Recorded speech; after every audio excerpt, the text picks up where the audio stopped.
Once upon a time, there lived two friends named Welty and Karmen. They were friends since they were in school and had not seen each other for a long time. Until one day, they ran into each other in a shopping mall. They were surprised and happy to see an old friend again. They began to tell each other the stories of their lives. Welty told the story of his fabulous life, in which he had plenty of time to spend with his family, which he could afford because he never had any problems with his finances. Plus, he had the freedom to pursue his hobbies and be engaged in social activities. While Karmen spent his days punching the clock, having no quality time to spend with his family, and his meager salary was spent paying more goods and the various installments, on top of an ever-increasing cost of living.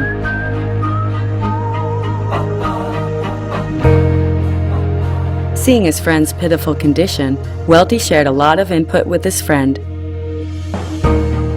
He also told him the story of a boatman who became successful without having to trade his time for money.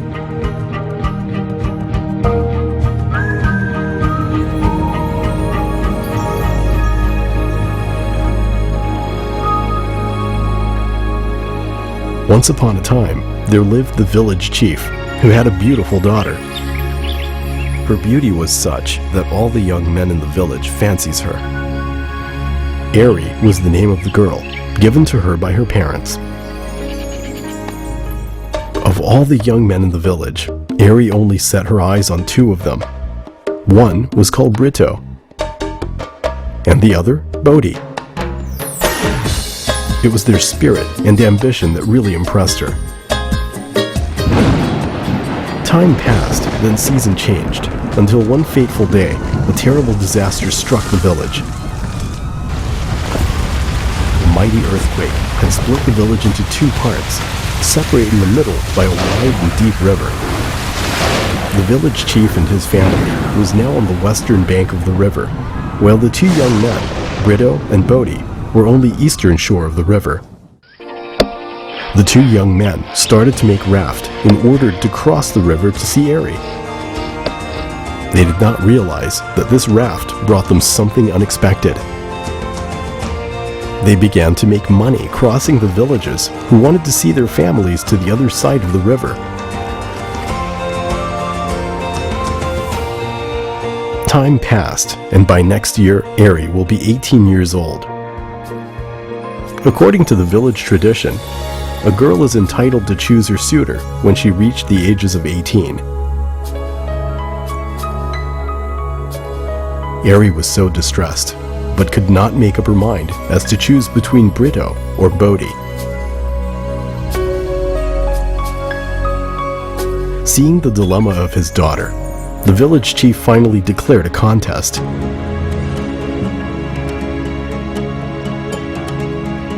Whoever managed to collect 1,000 taels of gold within 1 year will be entitled to marry his daughter. 1,000 taels of gold was not a small amount of money there.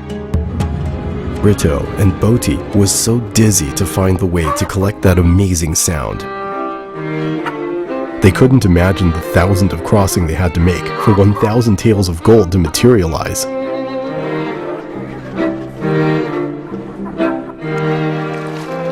They worked harder and competed to cross more people in order to make the 1,000 taels of gold.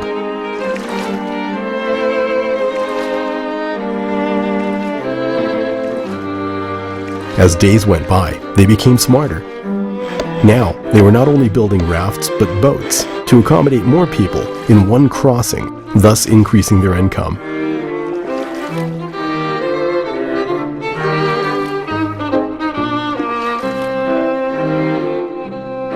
Brito realized that he could not work alone like this forever.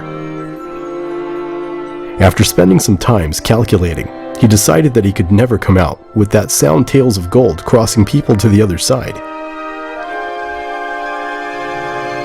After giving some thought to the matter, Brito decided that he would build a bridge, connecting the two halves of the village, and he would make money by doing that. Brito believed that by building the bridge, he was not only have the 1,000 taels of gold, but he would never have to row his boat again, forever. Brito set his heart to build the bridge that he had drawn, although he encountered strong opposition and ridiculed by the villagers, who told him that building the bridge was a crazy idea, a wasted time, and he would never make any money.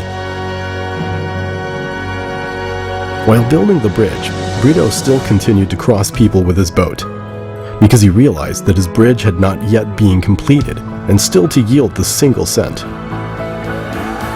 By day, he was crossing people with his boat, and by night and in his spare time, he was building his dream bridge.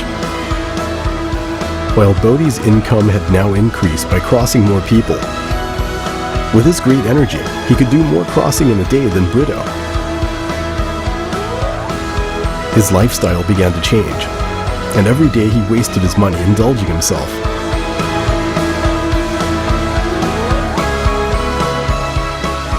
Winter had finally arrived. Brito finally finished to building his bridge.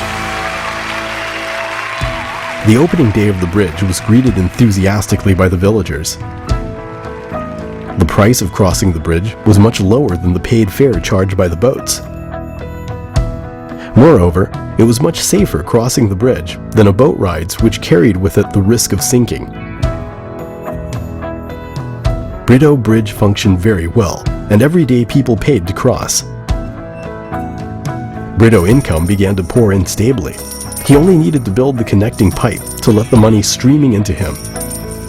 Naturally, this led him to be the first to collect the 1,000 taels of gold required by the village chief. Meanwhile, Bodhi's income dwindled every single day. More so as the winter approached and the water of the river turned to ice.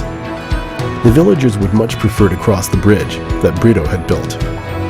There was no risk of sinking, and it wasn't slippery even when ice was present. Now, even Bodhi's strength began to fail. He pushed himself too far. Poor Bodhi, he traded all of his time for money, and now even he could not use his strong body for work. The expression on his face began to change. Now autumn had arrived, and Brito's dream finally came true. With confidence, Brito went to the house of the village chief to ask Aries' hand in marriage. Finally, Brito and Aries lived happily ever after, enjoy financial freedom, time freedom, and prosperity forever.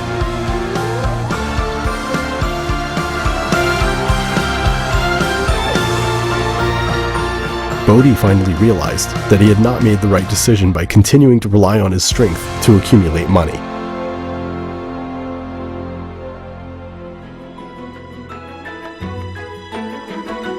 After listening intently to the story, Karmen was beginning to think that he too was doing the same thing that Bodhi did. All this time, he was trading his time for money. Arriving home, Karmen still pondered Welty's word. Before going to bed, he made the decision to follow Welty's advice, that is, to make a smart move like Brito did.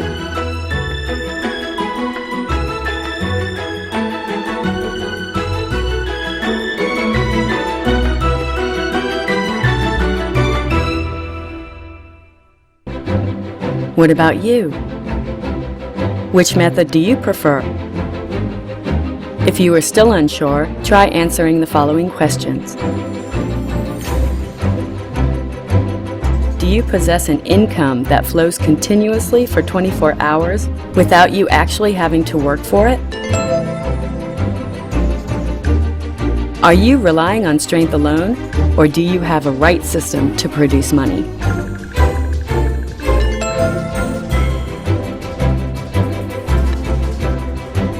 Does your income continue to flow after you are gone?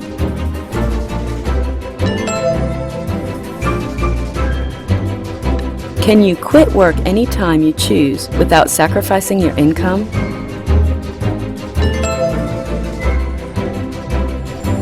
Should you for any reason be out of work now, can you survive for the next year without a job?